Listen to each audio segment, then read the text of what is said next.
Ladies and gentlemen, to deliver the invocation, Dr. Laura Hargrove.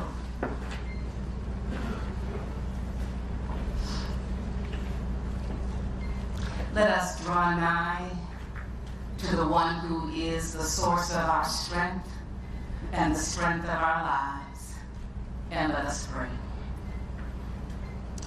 Oh God, as we gather at the water's edge this morning, we find ourselves united in remembrance and reflection. We stand in the shadows of a past marked by the tragic collapse of the Francis Scott Key Bridge, the memory of which has left an indelible mark on our hearts and our history.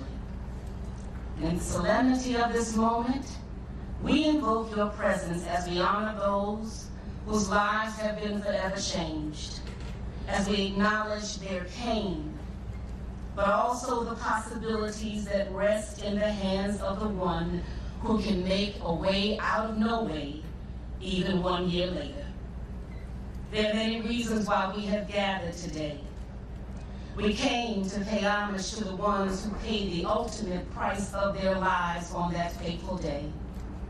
We came to call their names.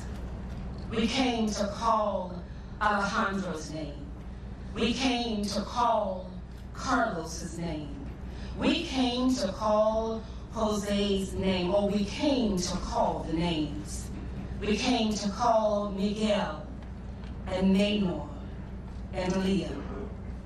We call their names because their names hold meaning and memory. We call their names because they are still missed.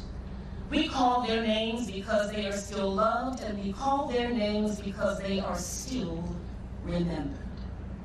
We are grateful this morning for the resilience that resides in the people of this great state. And we came in the spirit of thanksgiving for the families of our 6 heroes, for the first responders, for every responder, for this administration, and for those who worked tirelessly to do in 11 weeks what they said would take 11 months. And we say, thank you. You made us believe in the power of the one that is able to make the impossible possible.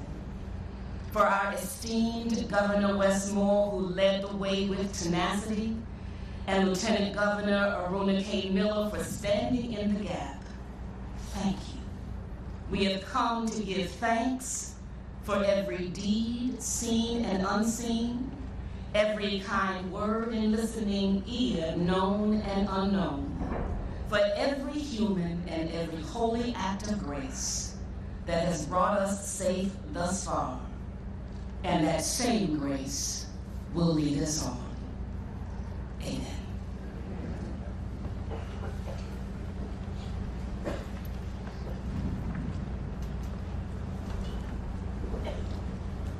Ladies and gentlemen, Secretary Paul Wiedefeld.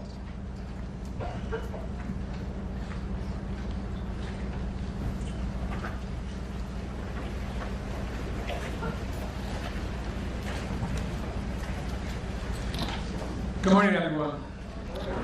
Thank you for joining us on this summer morning. We are here to commemorate the devastating collapse of the Francis Scott Key Bridge and to remember the 6 dedicated roadway workers who lost their lives. I think about these men and all of our roadway workers who maintain Maryland's transportation system. They show up and work in dangerous conditions.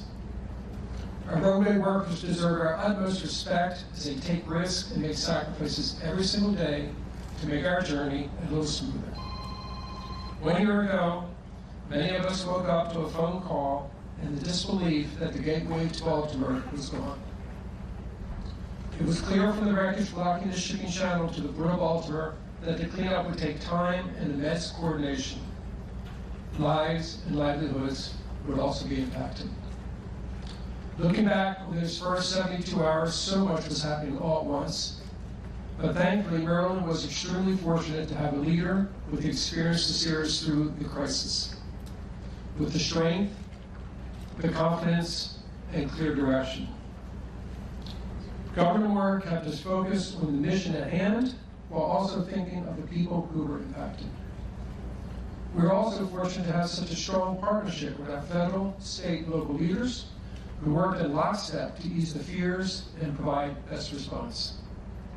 Through this incredible partnership across the public and private sectors, we help bring closure to the families, supported impacted workers and businesses, and reopened the shipping channel. And now work is well underway with the governor's fourth directive to rebuild the bridge. Governor Moore unveiled a new design last month, and pre-construction activities are underway. Demolition of the remaining bridge structure will happen later this year, followed by the start of the construction of the new bridge. Let me close by expressing my immense pride in the employees of Maryland Department of Transportation. From the quick and heroic actions of the Maryland Transportation Authority police and dispatchers who stopped traffic on the bridge and saved lives. The MBTA's Executive Director, Bruce Gardner, Chief Engineer, Jim Harkness, who continue to work tirelessly behind the scenes to build the new Key Bridge. And I also want to thank the Port of Baltimore's Executive Director, Jonathan Daniels, and our partner, Ports America Chesapeake, who helped keep the port open for business and workers on the job. Across the entire department, NDOT remains dedicated to delivering and maintaining a safe, efficient, and reliable transportation system for all. Thank you again for joining us this morning.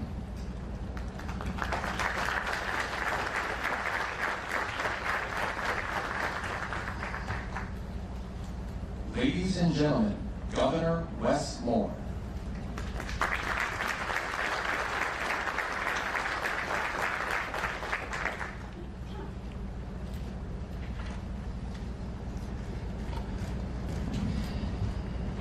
I want to thank everyone for being here.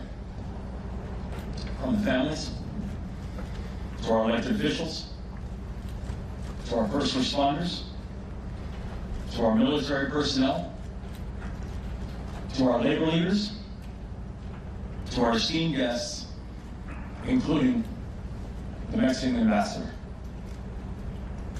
Y Padre Dios, gracias por hoy y por esta mañana. Juntos estamos en conmemoración. This morning,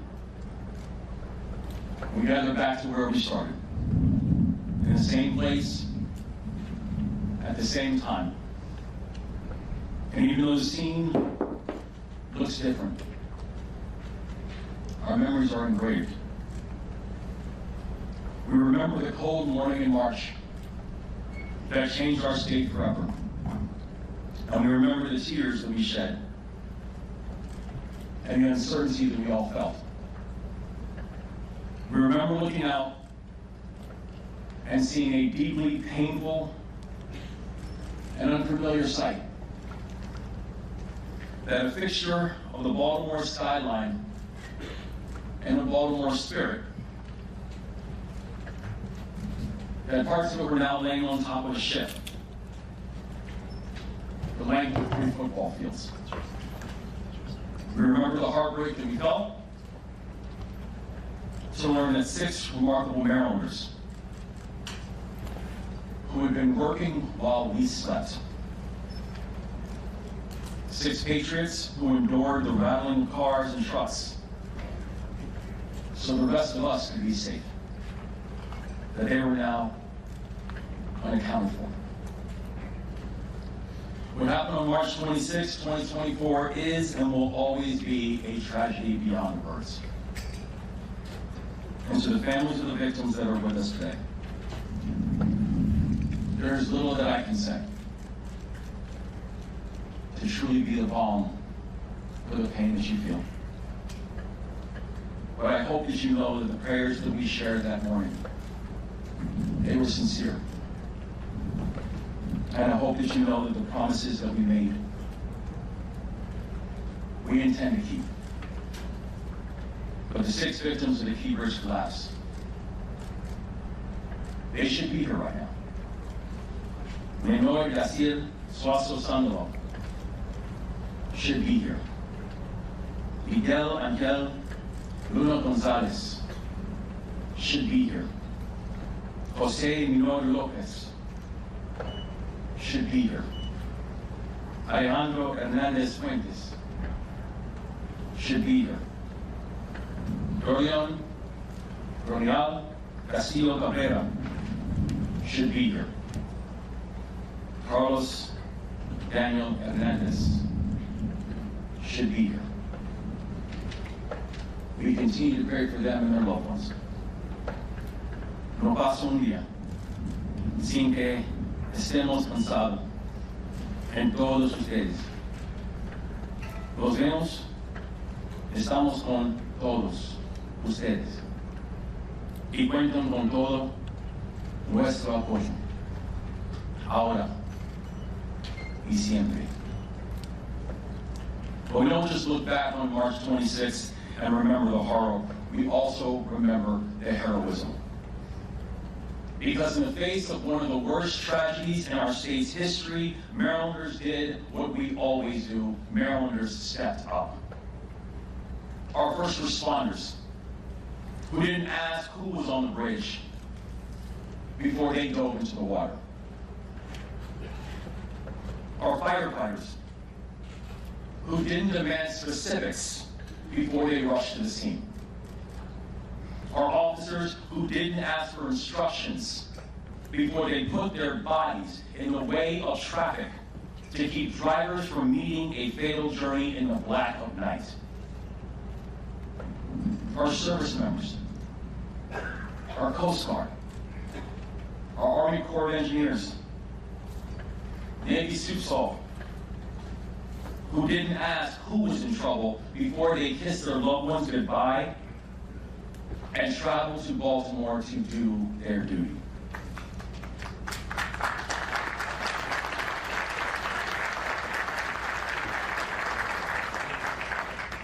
The private sector rallied,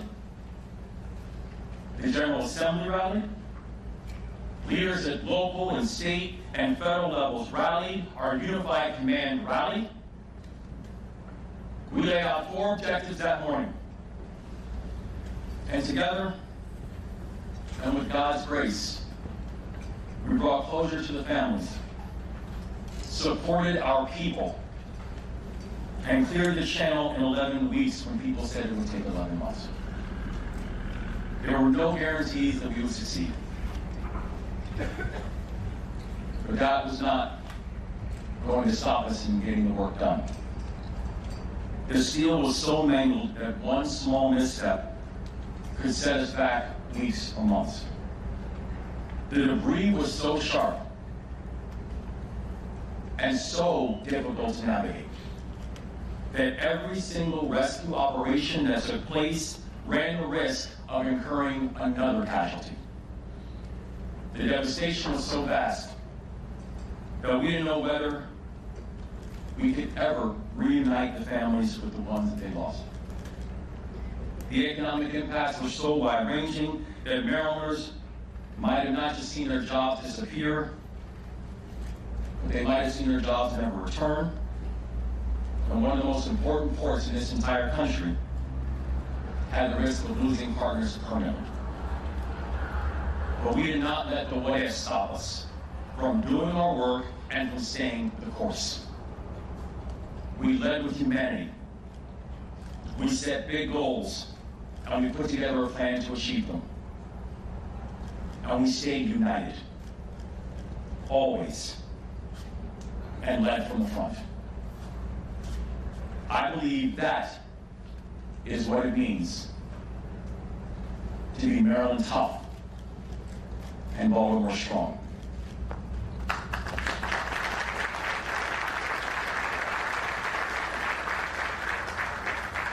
So look danger and uncertainty in the face and know that we will never flinch. To enter a moment of crisis with genuine courage, to help each other when one of us gets knocked down. It's who we are. It's who we'll always be. And I know that soon, after accomplishing the first 3 objectives, we will accomplish the 4th, which is Marylanders of this generation and the next will look up and once again see the Francis Scott Key Bridge standing tall, and you have my word on that.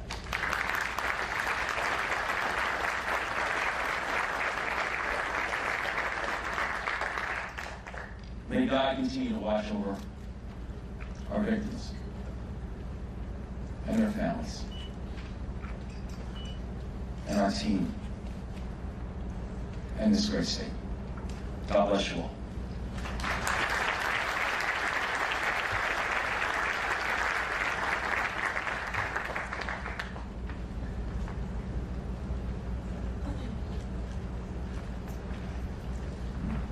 Ladies and gentlemen, Senate President Bill Ferguson.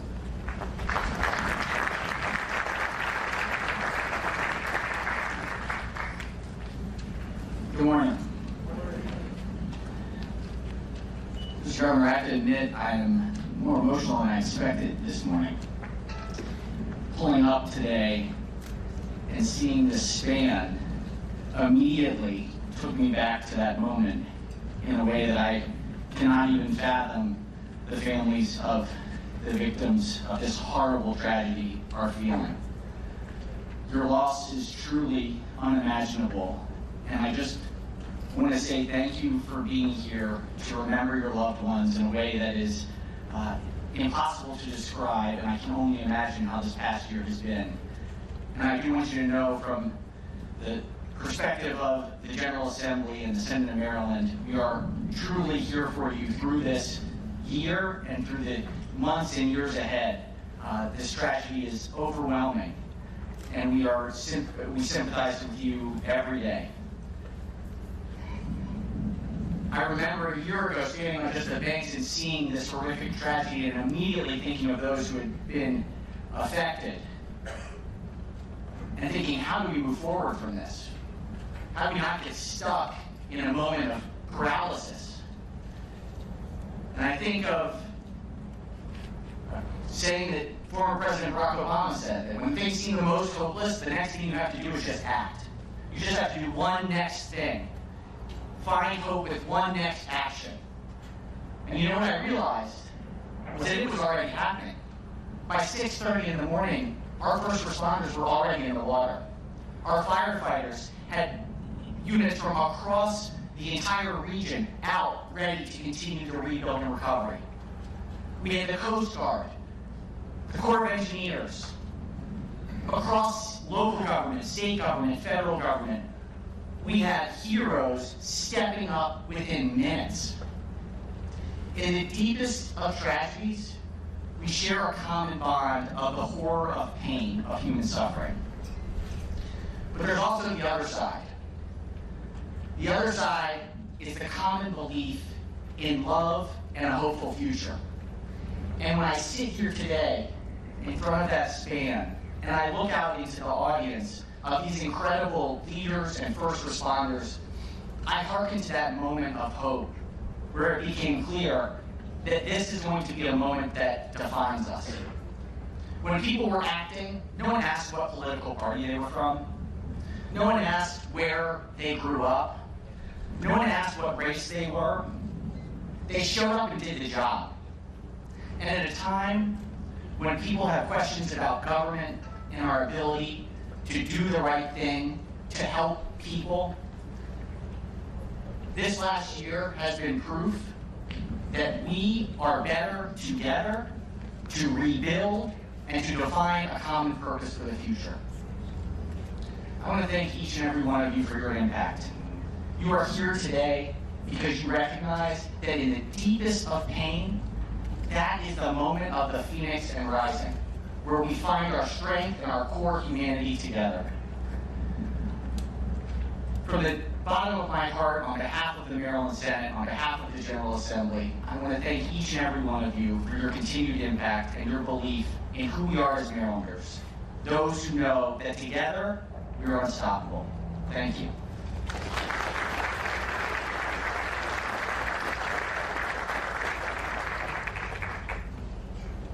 Ladies and gentlemen, Senator Chris Van Hollen.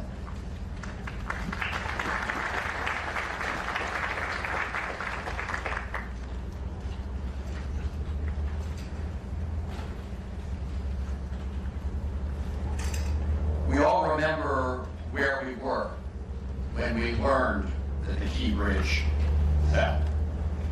It's a moment we will never forget.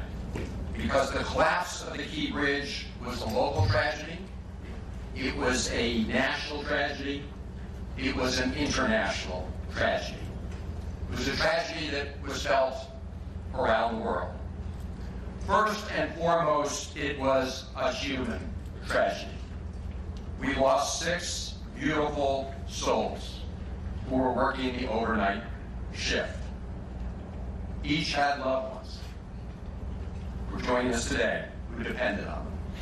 4 were fathers. Our hearts are with you, their families, and loved ones.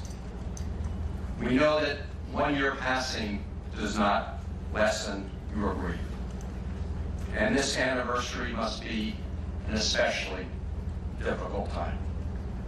We love you, and we will be with you forever. The collapse also disrupted the lives and the livelihoods of countless Marylanders. It deprived Baltimore City of a vital artery, and the fallen debris choked off the channel to the great Port of Baltimore, an economic engine for our state and the region and the country. But as the bridge came apart, we all came together. The first responders, including the Maryland Transportation Authority officers who stopped additional traffic from going onto the bridge, preventing further tragic loss of life. The Maryland State Police, who recovered the bodies. Governor Moore, thank you for pulling our state together at that moment of tragedy, you and your team. And to Mayor Scott and the county executives and all of your teams who rallied to meet the moment. And the federal government immediately swung into action. President Biden ordered the deployment of the full resources of the federal government to help a city in need. The Unified Command was assembled under the umbrella of the Coast Guard. The U.S. Army Corps of Engineers cleared the channel, floated away the dolly, and helped reopen the port. Naval officers and others were part of these teams. The governor and the General Assembly and federal agencies provided economic relief to those who were most harmed financially. And thanks to those collective efforts, all of them, people in this room and others who joined in that effort over those very difficult days, thanks to all of that, lives were saved, economic harm to longshoremen and Baltimore businesses were mitigated, and the Port of Baltimore reopened in just 78 days. And we all got together to begin to put together the plans for a new bridge, because as the governor said, we never ever doubted that we would build a new Key Bridge where the current bridge collapsed. And all of us in Federal Team Maryland got to work, including my dear friend and former Senate partner, Ben Cardin, who is here with us today. Thank you, Senator Cardin. And Congressman Nfume, and I see Congressman Hoyer, our entire delegation on a bipartisan basis, came together and worked nonstop over many, many months to secure a 100% commitment from the federal government to replace the bridge.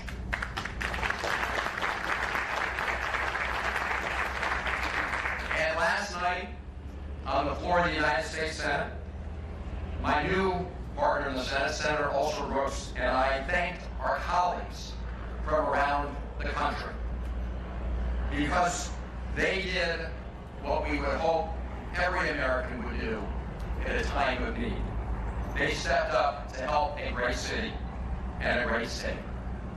This all-hands-on-deck effort upholds a tradition that lies at the foundation of our union. When disaster strikes any one state or city, all of the rest of us should rally to assist. It's all for one and one for all. Now, the governor and Secretary Wiedefeld and their teams have unveiled a new design, and permitting is underway. As the governor said, we will make sure a new Key Bridge rises from this disaster. Out of this tragedy came unity. Unity of purpose, unity of action. Let us maintain that spirit of unity as we in Maryland meet the challenges ahead. God bless you all.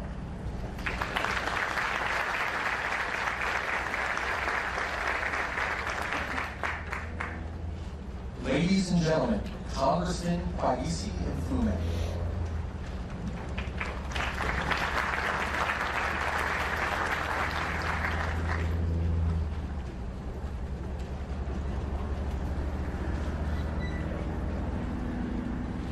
Good morning. I want to first, if I might, properly so, just share with these families the fact that you have been in our hearts and on our minds every day since this tragedy occurred. And under the leadership of Governor Moore, who was our quarterback and remains our quarterback, the promises that have been made are promises that will be kept. God is providential. These things happen in life to all of us, but it is only God that realizes why. So we pray for you, we pray with you, and we say that we love you all. Again, I want to mention the name of Governor Moore because he didn't get elected expecting something like this so shortly after being sworn in. But he and his team that were assembled, that have been mentioned and will be mentioned again, worked with all of us. And boy, did we spend so many days down here, week after week, morning after morning, meeting with the press, talking with people who are providing, thanking the volunteers from Dundalk and Turner Station who brought food over in those early weeks, and believing that if we just stuck together, we would find our way forward. I can't underscore enough the impact that those two communities, Dundalk and Turner Station, felt as a result of this. I see Johnny Ray Sailing and Rick Metzger here. They were here when many of us got here, Governor, that morning, after having spoken with the President, as he did with you and with Mayor Scott and others, promising that this would be taken care of and there would, in fact, be a new bridge. I'm going to, if I might be deliberately redundant, and underscore the name of Senator Ben Cardin, who worked tirelessly with Chris Van Hollen and all of us on the House side, Steny, Dutch Rupersberger in his absence, to put together sort of congressional effort both in the House of Representatives and in the Senate that could, in fact, win. You know, we're a small state with a small delegation, but when we are determined, we always win. Ben, thank you, and thank you for being here. And thank you, Steny. There's so many small businesses that are going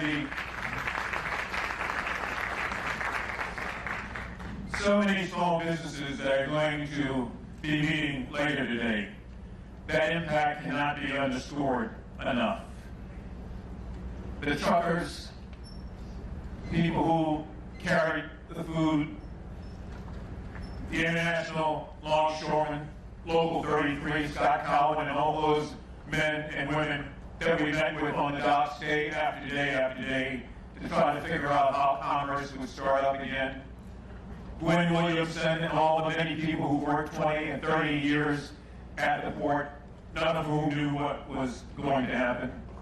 I'd be remiss if I didn't thank the Coast Guard, the Army Corps of Engineers, Colonel Pinchase in her absence, for all that she did to hold us together and to help us through that period.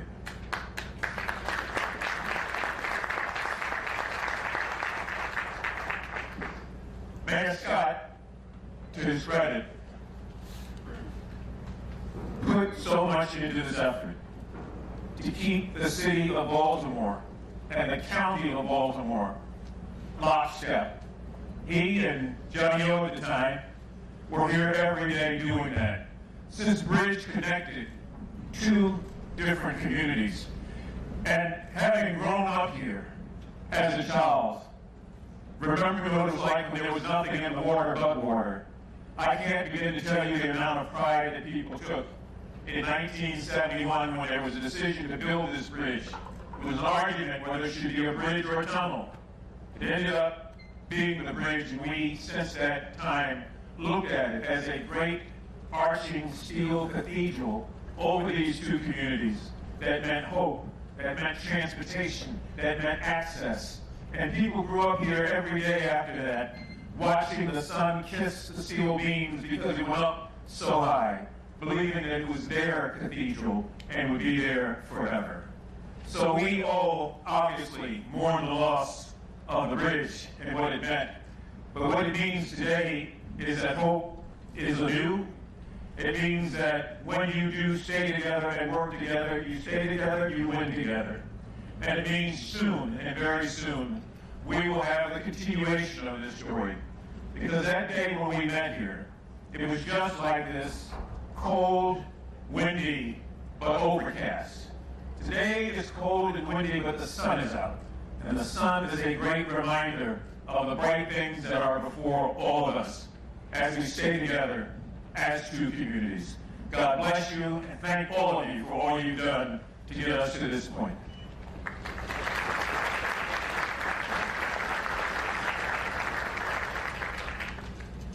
Ladies and gentlemen, Congressman Johnny Olszewski.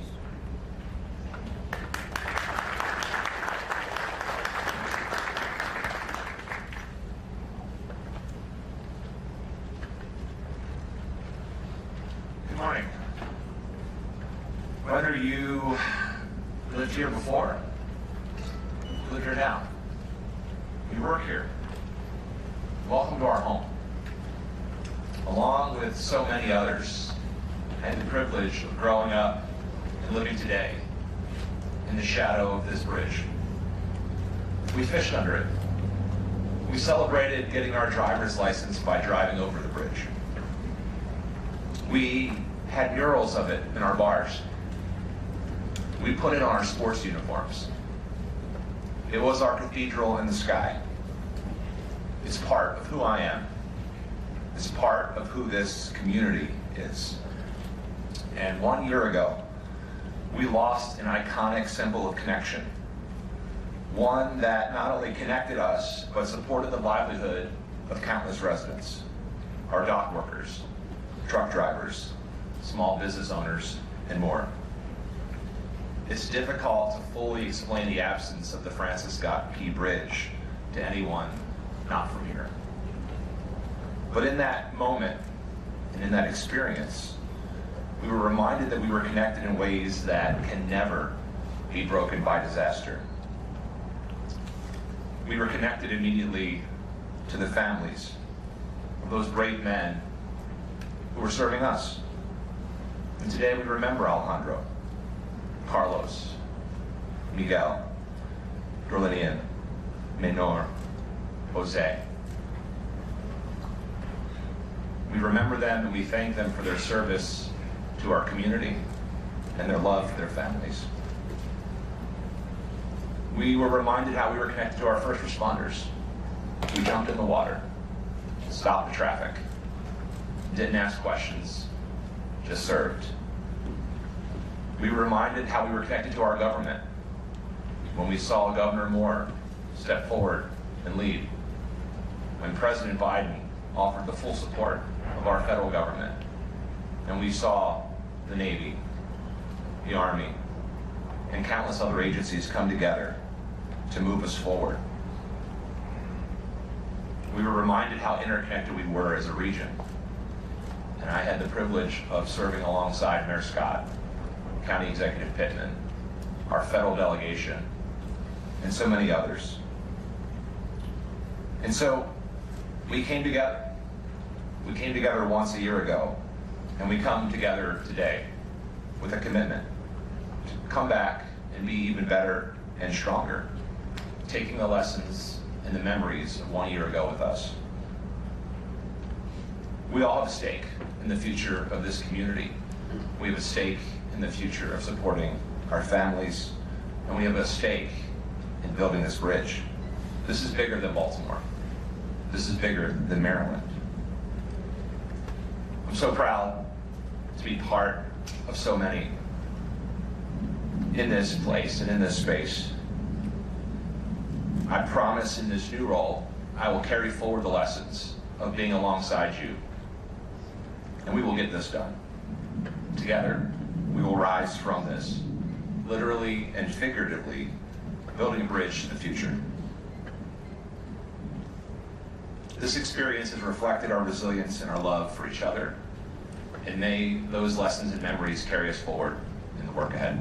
Thank you all, and God bless.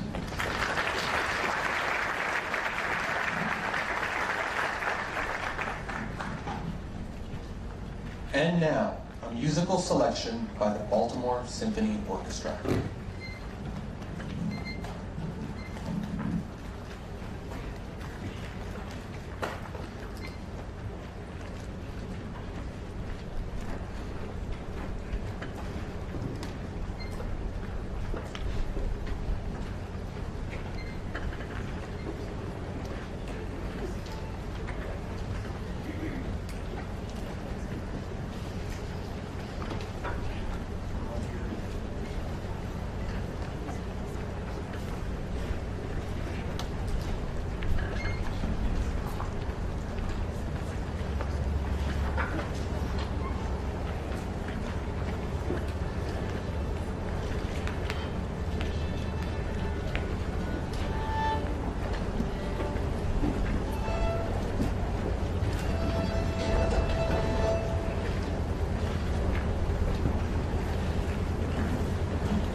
and gentlemen, Lieutenant Governor Aruna Miller.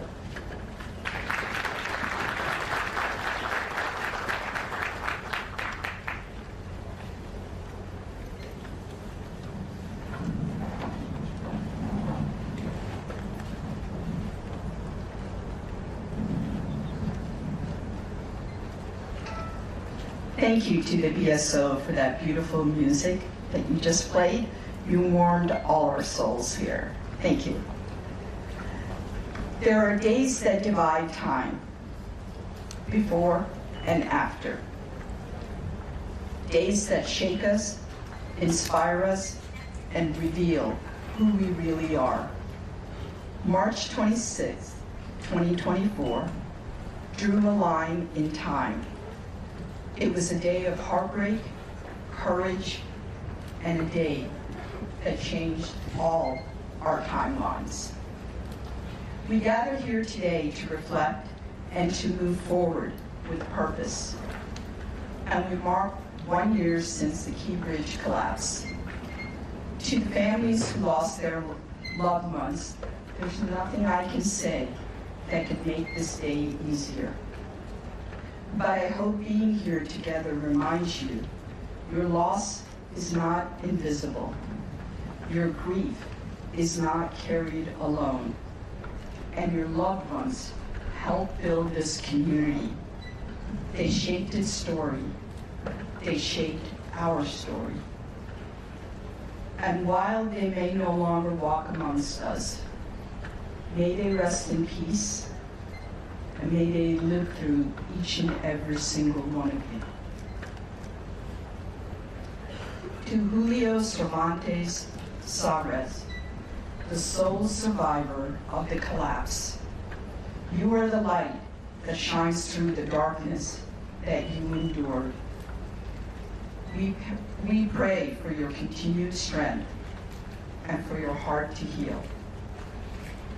To Governor Moore, in one of Maryland's worst maritime disasters, you met crises not with hesitation, but with purpose. You reminded us that leadership isn't loud. It's steady, it's measured, and it's rooted in service to others. To our first responders, Unified Command, the MDOT labor team, and members of the Moore-Miller administration. You met the moment working tirelessly, day and night. Your dedication didn't just steady our state, you raised the bar for a world that watched. To our federal, state, and local partners, your immediate and collaborative efforts showed that statesmanship is grounded in partnership and not partisanship. And to all Marylanders, not far from where the Key Bridge once stood, Francis Scott Key penned the words of our national anthem.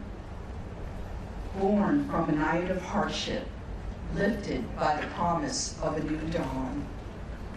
Now, in the shadow of that same harbor, Maryland's first cable-stayed bridge will rise. A bridge that will define Baltimore's skyline for generations to come. And not simply to replace what we lost, but to reveal what we found. Strength, unity, and resilience, and the spirit that defines this great state of Maryland. Because Maryland is the land of the free and home of the brave. Thank you.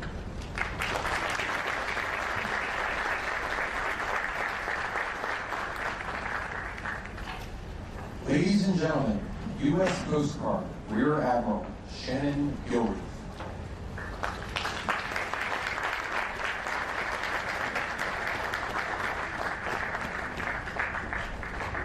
Good morning.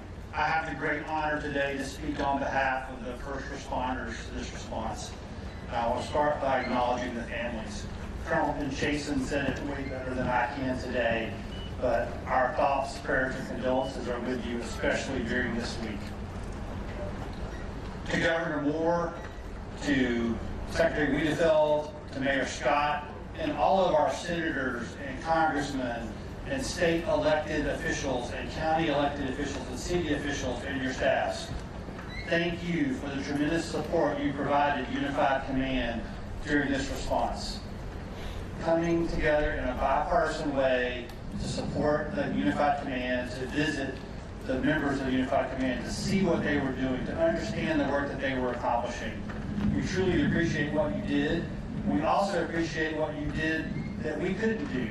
Your work behind the scenes to support the victims, the businesses, the members of the maritime community that were impacted by this event. Thank you for that support, because that truly eased some of the pressure on the Unified Command. To the more than 1,500 first responders from 55 agencies and organizations who responded to this event and were part of Unified Command, thank you from the bottom of my heart for your hard work, your incredible dedication that you displayed throughout the response. What you accomplished recovering the victims, removing the bridge debris, opening alternate channels, removing the ship, and restoring the Port of Baltimore was simply amazing and serves as a testament of power to the unity of effort. There's no single entity that can respond to an event like this by themselves. No entity has the authority or the resources to do this by themselves. You have to do this together. And the Unified Command represents that opportunity to do that together. And I'm so proud of that unity of effort you displayed. You accomplished things on a timeline that no one was imagined was possible.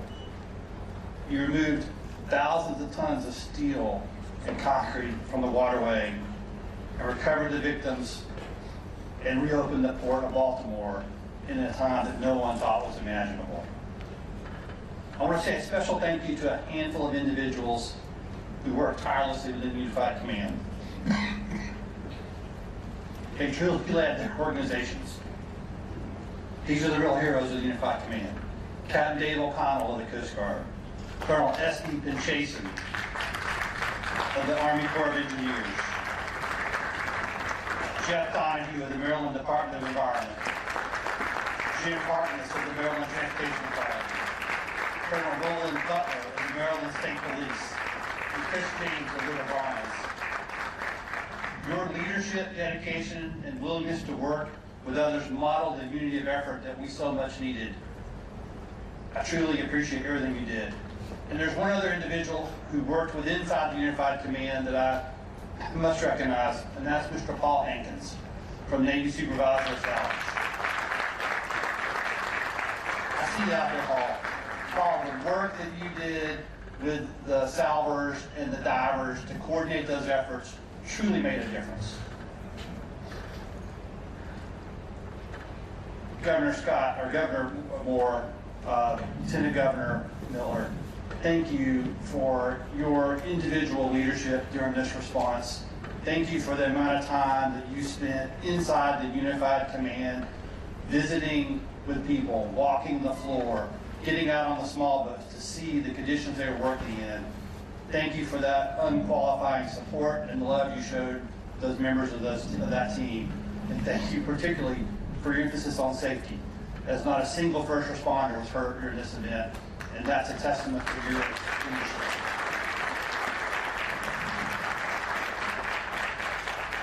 In closing, I want to say a particular word of thanks to the maritime community here in the Port of Baltimore and to the people in the community of Baltimore for your support and patience during this event. You met every possible need we voiced to you. You supported us with cards and letters and heartfelt thanks, visiting Unified Command, bringing service animals to raise people's morale. That level of support truly made a difference in the morale of the first responders, and we can't thank you enough for that. It was truly my privilege to get to serve you. Thank you very much.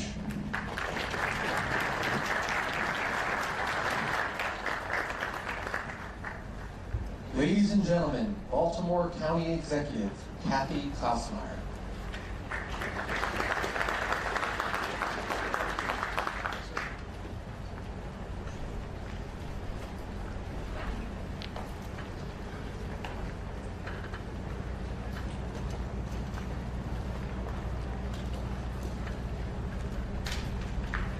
Good morning. And it is a good morning this morning.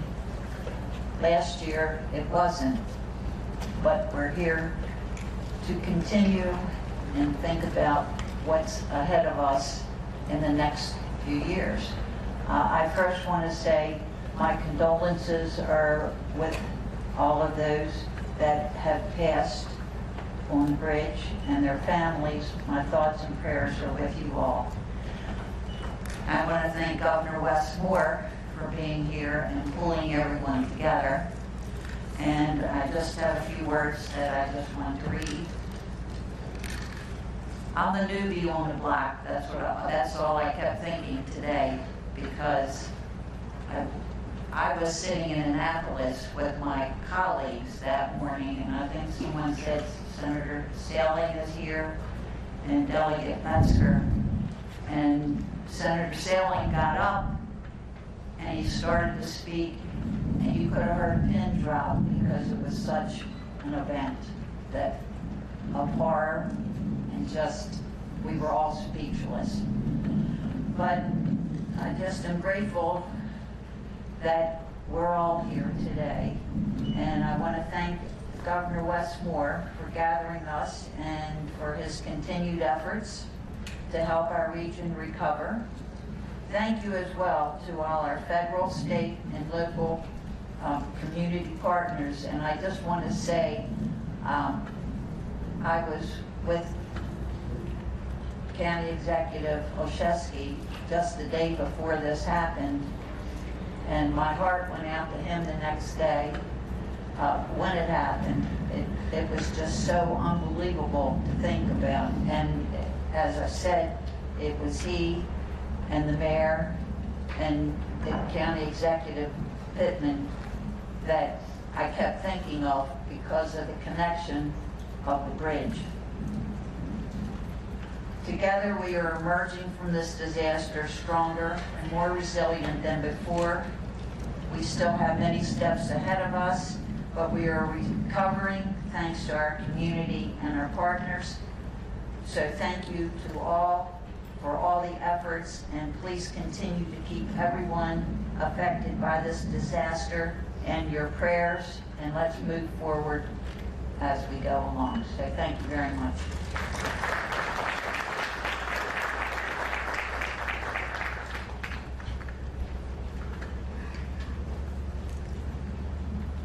Ladies and gentlemen, Baltimore City Mayor Brandon Scott.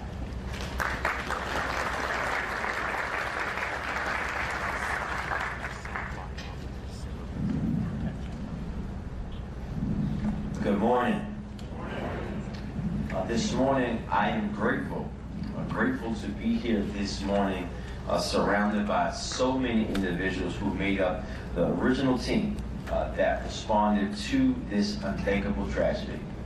And when I think of that team, Mr. Governor, I want to say thank you to you, to the Admiral, to every single person, because when we think about what we were facing that morning, I would not go into any battle with any team other than the one we went through, because every single individual gave their heart for these families, for our city, for our state, and our region. So thank you, everyone.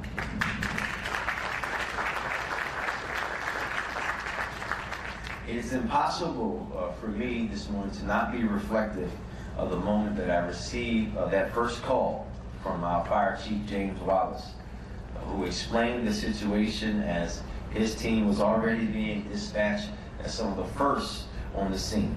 And I want to thank every first responder from every agency, from every branch of government, for your bravery and your work in some of the most challenging conditions that anyone has ever seen or worked in. In that moment, I once had him repeat himself to ensure that I got it right. And we both knew at that very moment that our city and our state will be waking up to a very different reality than when the sun set a few hours before.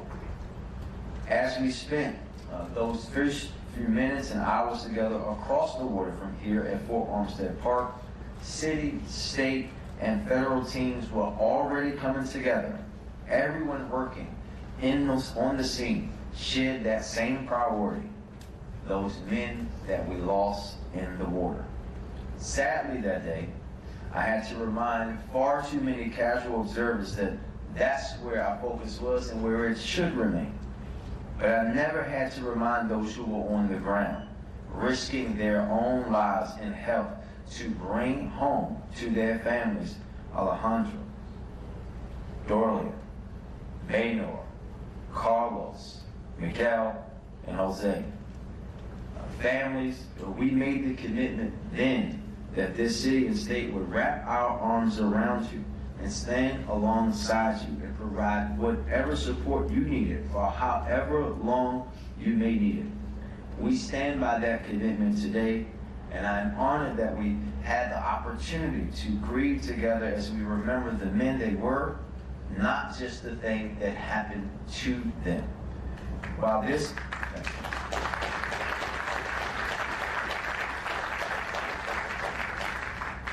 this day is a day of mourning, it is not a day of grief alone.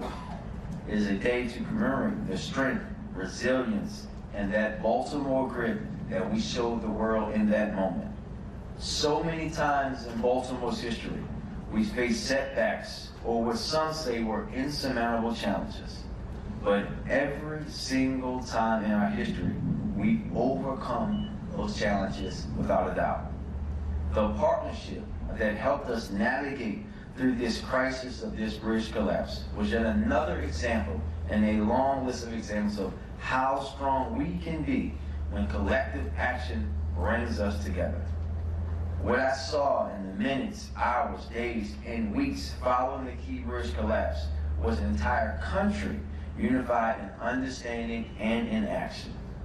That is a unity that is all too rare today. And I always will be empowered knowing that we still have the capacity to come together that way. As we look towards the future, a bright one filled with progress for our city, a new bridge to reshape our skyline, and a strong port to continue our centuries-long tradition. The memory of those Marylanders we lost and the knowledge that we still have the capacity to come together to fight for one another is what I will carry with me more than anything. So thank you to everyone who played a role. Thank you to everyone who rallied for these families in their most devastating moment. Thank you to the communities who came together to keep each other afloat when livelihoods were at stake. Thank you to every first responder and salvage worker and engineer who risked their own safety for all of us. And thank you to the leaders who had the vision and the humility to prioritize the things that matter. Every part of this massive machine that mobilized after this tragedy helped the grit, charm, and greatness of Baltimore shine through to the world once again.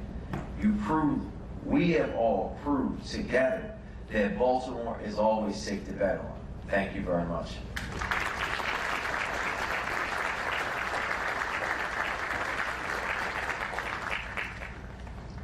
Ladies and gentlemen, Anne Arundel County Executive Stuart Pittman.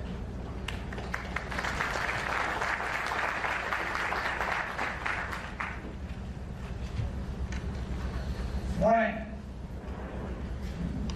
I represent the 600,000 people who live across the bridge to the south. Anne Arundel County, whose North County neighborhoods began to truly thrive when the Key Bridge was built, and they could get to jobs, the steel mill and the Port of Baltimore. I will never forget the phone calls that night, first from my friend, Mayor Brandon Scott, then from my friend, Governor Wes Moore, and from my friend, County Executive Johnny Oszewski, and then our fire chief, Tricia Wolford, whose divers were en route already that night. And then our police chief, Amal Allen, who was at the site with our Northern District Commander and our Homeland Security team. And of course, our Chief Administrative Officer, who does not seem to sleep.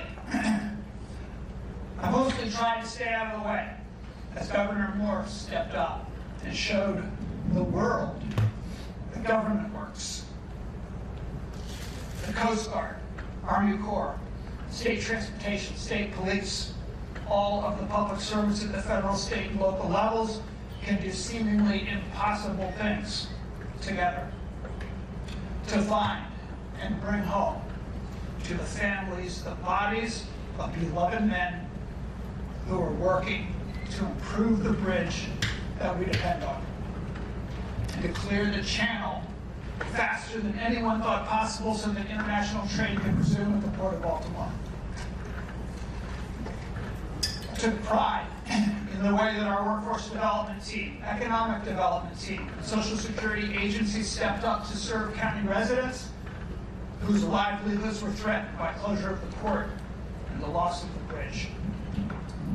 With the greatest impact, the part that moved me personally, and that spoke to our county, our region, our state, and our country, and the world, was who it was that was working that night. Who it was that was tending the bridge over our river. Who it was doing work that needed to be done, work that most of us lack the skill and the drive to do. It was men from El Salvador, Guatemala, Honduras, and Mexico.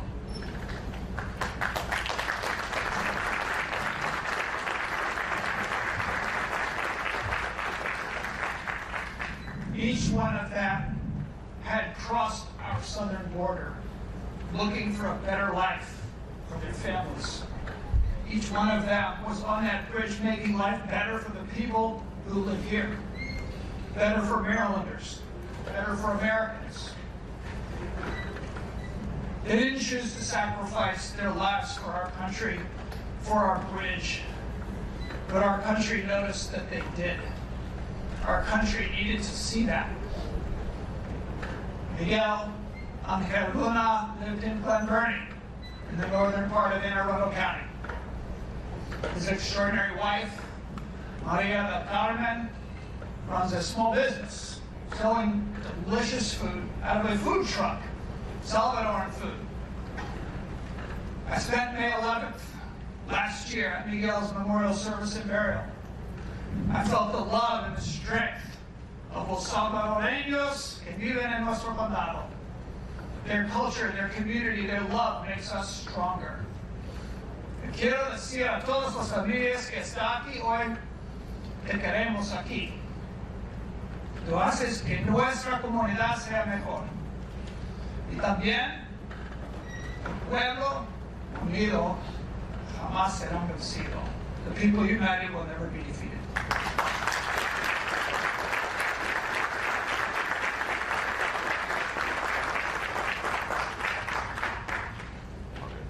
Once again, a musical selection by the Baltimore Symphony Orchestra.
and gentlemen, President and CEO of the Baltimore Community Foundation, Dr. Shanisha Sauls.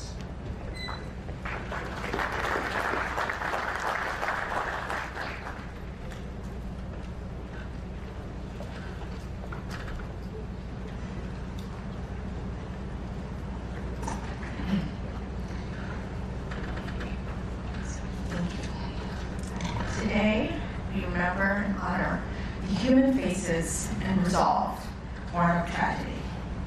This is a heavy day. To the families and all those gathered this morning, we mourn. Please know, no matter how long the winter, spring will surely come. This morning, on behalf of the Baltimore Community Foundation, I'm here to say thank you, Baltimore, and friends of Baltimore. Thank you for showing what it means to be compassionate, to rally when faced with the unexpected and when it matters most.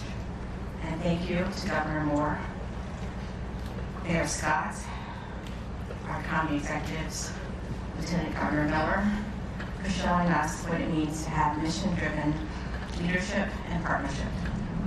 The Maryland Tough, Baltimore Strong Fund was a place where individuals and companies could commemorate the Francis Scott Key Bridge, the victims, and the communities that were affected, to address the impacts of the bridge collapse and the closure of the port, as well as to strengthen the surrounding communities and its footprints.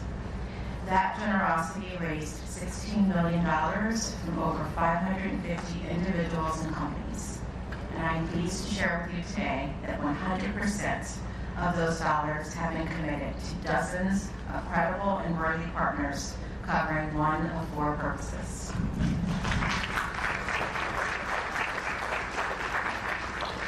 Direct relief, which includes cash assistance for more than 3,000 port workers and truckers, and also includes stocking food pantries, providing low or no cost mental health services, and supporting housing assistance and eviction prevention for immigrants in bridge and port adjacent communities. Community resilience, which includes new fire boats for a Baltimore County volunteer fire departments, among the first on the scene that suffered damage as they embarked on the waters for rescue and recovery. It includes funding transportation services for the elderly, internal station, and providing access to healthy food options and school-based family health services in Brooklyn Park.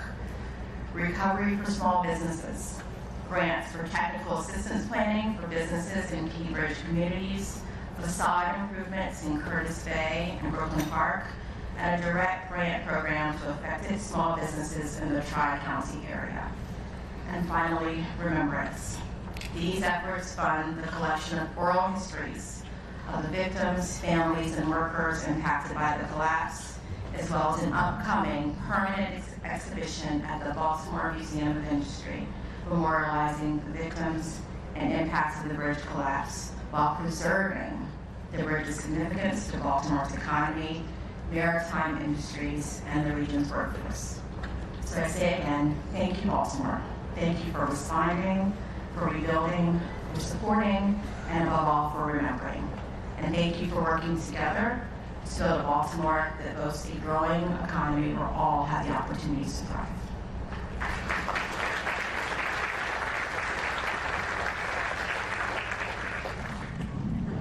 Ladies and gentlemen, Special Secretary Maria Martinez reading a message on behalf of the families of the victims.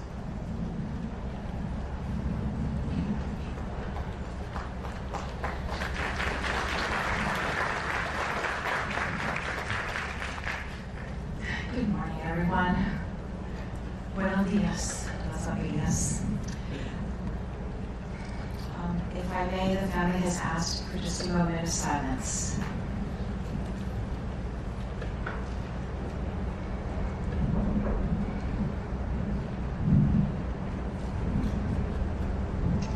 Thank you. As everyone can imagine, today has been a very difficult day for the families. Many who had intended to be here today were not able to. They wanted to share their stories with you, but they couldn't. So they asked me if I would just share a few thoughts from them as well as read the prepared remarks from Mrs. Carmen Luna.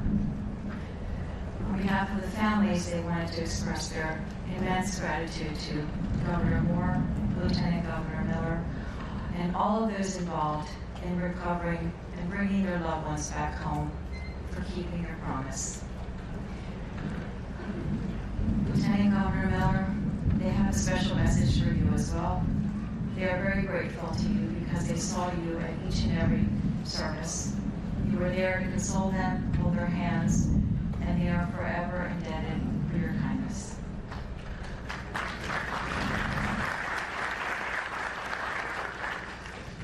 There are so many heroes, unsung heroes as well, that they're deeply grateful for. There's so many names that they hope in the future can be shared.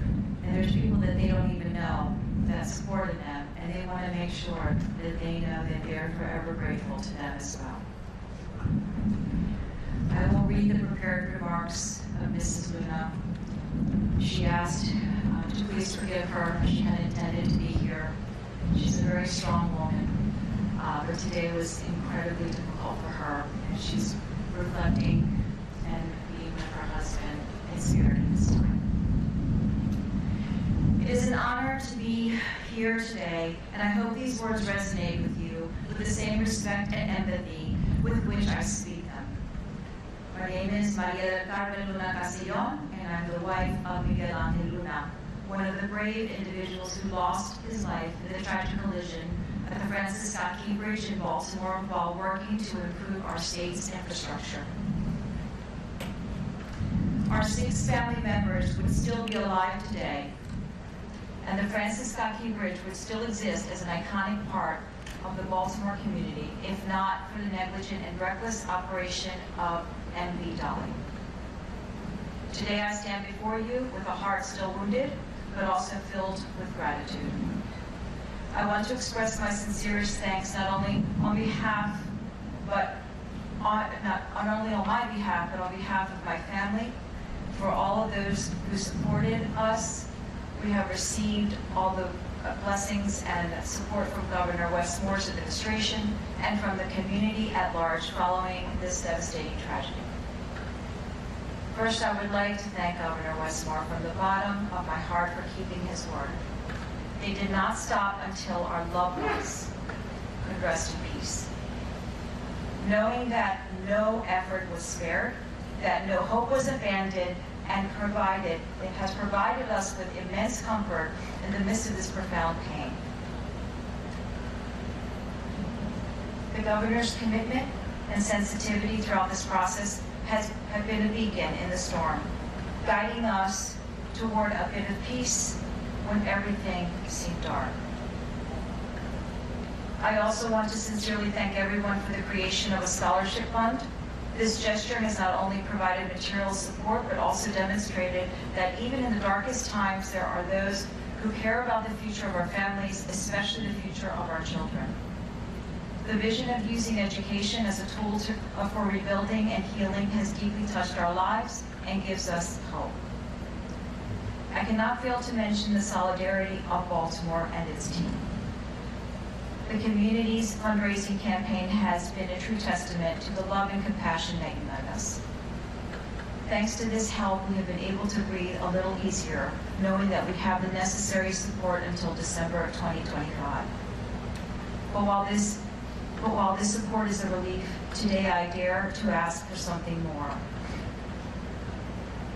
When the time comes, when the end of this support approaches, I ask you to consider the possibility of extending it. The path to emotional financial recovery is long and it is filled with obstacles. Ongoing support would be an invaluable relief to all of us.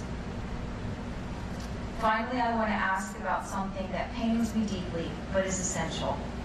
As many of you know, the FBI-led investigation is crucial in clarifying the responsibilities surrounding this tragedy and ensuring that justice is served. I understand that these investigations take time, but I ask, with all the hope I have left, that this process be expedited as much as possible. We need to move forward with the trial against the irresponsible company that owns the boat. so that we can close this painful chapter with the certainty that everything possible has been done to achieve the justice that Miguel Angel and the other victims deserve. Concrete and steel can be replaced. The laughter of a father, the embrace of a husband, the future of 6 men, these are lost forever. Thank you once again from the bottom of my heart for your support, empathy, and commitment. This support has been a ray of light in the darkness, and I trust that you will continue working tirelessly to ensure justice is done so that no family will have to face the pain we live with today. Thank you.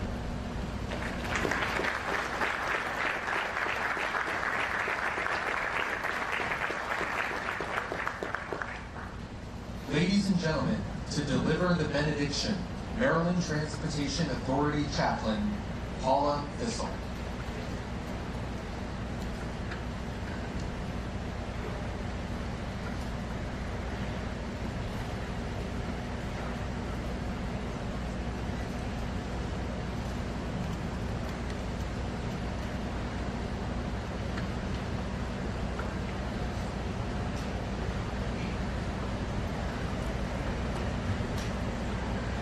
One year ago, I received a call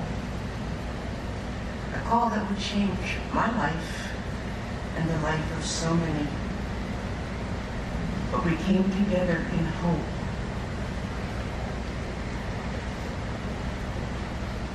Even as we remember that pain and that disbelief, even as we mourn the loss, that hope continues. We are strengthened by our faith that one day we will be reunited. And we live with that hope. We come to the end of a horrible, painful year, struggling with grief, remembering loved ones lost. But we will go on.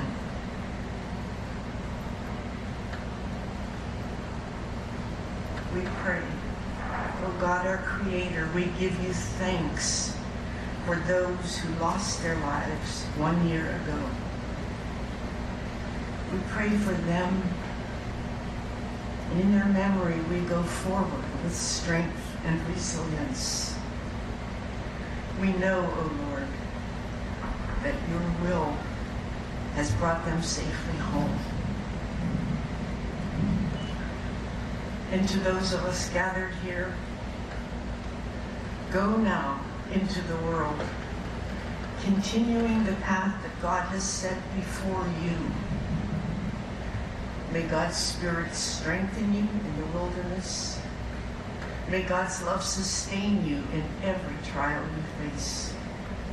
May the grace of God lead you ever onward until we gather and rejoice at the dawn of a new life together.